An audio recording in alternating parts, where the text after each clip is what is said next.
Hello everyone, নতুন একটা ভিডিওর সঙ্গে নতুন একটা রেসিপি নিয়ে হাজির হয়ে গেছি। তো চারিদিকে যেহেতু এখন প্রচুর শাকসবজির সমাগম হয়েছে, তো সেই সঙ্গে ব্রকলি কিংবা বকুলি এটাও কিন্তু প্রচুর পাওয়া যাচ্ছে। তাই ভাবলাম যে আজকে এই ব্রকলির একটা সুন্দর রেসিপি আপনাদের সঙ্গে শেয়ার করি। সাধারণত আমরা দুপুরে মাছের ঝোল ভাত খেয়ে থাকি, আর ব্রকলিটা না অনেকে অনেকভাবে করে।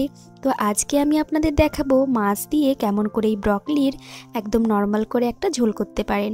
তো সেই জন্য এখানে নিয়ে নিয়েছি 4 টুকরো মাছ, আর মাছটাকে না নুন আর হলুদ মাখিয়ে একটু সাইড করে রেখে দিয়েছি। তো মশলার ভিতর রেখেছিলাম আদা, আর দিয়ে দেব রসুন, এখানে দিয়ে দেব শুকনো লঙ্কা আর গোটা জিরে। তো সমস্ত কিছু একটুখানি জল দিয়ে মিক্সিতে বেটে নেব। আপনারা চাইলে কিন্তু রসুনটাকে বাদ দিয়ে দিতে পারেন। তো রসুন দিয়ে করলে এর স্বাদটা কিন্তু বেশ ভালোই লাগে। তো তারপর এই যে জল দিয়ে দেখুন একদম মিহি করে একটা পেস্ট করে নিয়েছি। আর এবারে কড়াইতে বেশ কিছুটা সর্ষের তেল গরম করে নেব। আর এই তেলের ভেতরে মাছগুলো না কিন্তু এক এক করে আমি ভেজে নেব। তো ব্রকলি কিন্তু অনেকভাবে রান্না করা যায়। এটাকে হালকা করে শ্যালো ফ্রাই করা যায়, অথবা এটাকে দিয়ে কিন্তু স্যালাড বানানো যায়। তো আজ যেহেতু মাছের ঝোল করছি, তো মাছের ঝোল তো খেতেই হবে, বাঙালিরা সাধারণত মাছ খেয়ে অভ্যস্ত। তাই ভাবলাম যে মাছ দিয়ে কেমন করে ব্রকলি রান্না করতে হয় তার একটা ছোট্ট রেসিপি শেয়ার করি। তো এখানে দেখুন মাছগুলো না এপাশ ওপাশ করে বেশ কিন্তু লালচে লালচে করে ভেজে নিতে হবে, মানে মাছ নর্মালি যেমনটা করে ভাজে। তো দেখুন মাছ ভাজা মোটামুটি এখানে আমার হয়ে গিয়েছে। তো মাছটাকে এবার সাইড করে তুলে রাখছি। তো কড়াইতে যে তেল ছিল এই তেলের ভেতরে কেটে রাখা আলুটা কিন্তু ভেজে নিচ্ছি। তো আলুর সাইজ আপনারা নিজেদের ইচ্ছা মতন যে কোনোভাবেই দিতে পারেন। তো আমি একটু লম্বা লম্বা করে কেটে দিয়েছি। তো আলুটা ভাজা হয়ে যেতে এবার এই আলুর ভেতরেই আমি কিন্তু ব্রকলিগুলো নাও দিয়ে দিচ্ছি। তো ফুলকপি রান্নার সময় ফুলকপিটা না একটু ভাপিয়ে নিলে পারে ফুলকপির যে গ্যাসটা হয় সেটা কিন্তু আর হয় না।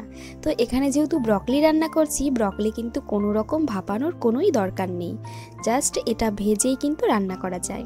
আবার আপনারা চাইলে এটা কিন্তু ডাইরেক্ট ঝোলের ভিতরেও দিতে পারেন। তো যাই হোক এখানে আমি একটু ভেজে নিলাম। তো ভাজা হয়ে গেছে, ওটা তুলে রেখেছি। আর এরপর কড়াইতে বেশ কিছুটা সর্ষের তেল গরম করে গোটা জিরে ফোড়ন দিয়ে দিয়েছি। ফোড়নটা যখন একটু চড়বড় করে উঠবে সেই সময় কিন্তু কেটে রাখা একটা মাঝারি সাইজের পেঁয়াজ আমি দিয়ে দিলাম। তো একটুখানি লবণ দিয়ে এই পেঁয়াজটাকে কিন্তু বেশ ভালো করে ভেজে নিতে হবে। তো পেঁয়াজটা যখন ভাজা হয়ে গেছে তখনই কিন্তু দিয়ে দিচ্ছি মিক্সিতে যে মশলাটা আমি বেটে রেখেছিলাম সেই মশলাটা। তো মশলাটা দিয়ে একটুখানি নেড়েচেড়ে দিয়ে দেবো কিছুটা পরিমাণে ধনে গুঁড়ো, আর দিয়ে দিচ্ছি হলুদ গুঁড়ো। তো যেহেতু শুকনো লঙ্কাটা আমি গোটায় দিয়ে দিয়েছিলাম, তাই কিন্তু কোনো রকম শুকনো লঙ্কার গুঁড়ো আমি দিচ্ছি না। আর যদি গোটা ধনেটা আমি মশলার ভিতর দিয়ে দিতাম তাহলে কিন্তু ধনে গুঁড়োটাও দিতাম না। তো যাই হোক সমস্ত মশলা মোটামুটি দেয়া হয়ে গেছে। এবার আর কিছুই না, বেশ কিছুটা সময় ধরে এই মশলাটাকে কষিয়ে নিতে হবে। তো মশলাটা দেখুন এখানে কিন্তু আমার বেশ সুন্দর কষানো হয়ে গেছে। তো এইবারে দিয়ে দেব ভেজে রাখা সবজিগুলো, না যেমন আলু আর ব্রকলি।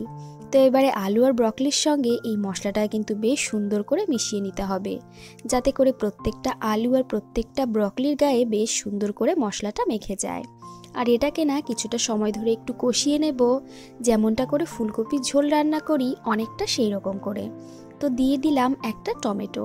তো টমেটোটা একটু আগে দিলেও হতো, কিন্তু পরে দিলেও না, এই টমেটোর যে একটা লাল লাল কালার থাকে এটা কিন্তু দারুণ লাগে।